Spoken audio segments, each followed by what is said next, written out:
यहाँ से निकल के वापस हज़रत हानी बिन उरवा की कब्र की तरफ जाएंगे, उनकी ज़ियारत करेंगे। तो वहाँ से अगर आप, जहाँ से हमने कहा था कि बाबे अश्तर से अगर आप दाखिल होते हैं, तो अगर आप दाएं हाथ पे जाते हैं कि जिस तरफ हम गए थे, तो आपको हज़रत मुस्लिम बिन अकील व हज़रत मुख्तार सक़फ़ी की ज़ियारत होगी। और अगर आप लोग बाएं हाथ पे जाते हैं कि जिस तरफ हम जा रहे हैं, तो जनाब हानी बिन उरवा की ज़ियारत आपको होगी। यहाँ से हम जा रहे हैं जनाब हानी बिन उरवा की ज़ियारत के लिए।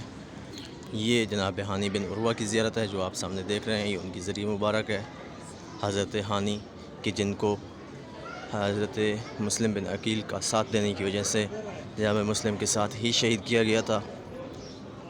हज़रत हानी बिन उरवा कूफा के बहुत बड़े फ़कीह, आलिम, मुजद्दिद और मुहिब्ब अहले बैत के, जिन्हें मोहब्बत अहले बैत और हज़रत इमाम हुसैन के सफ़ीर हुसैन मुस्लिम बिन अकील का साथ देने की वजह से, उनको घर में पनाह देने की वजह से शहीद किया गया था।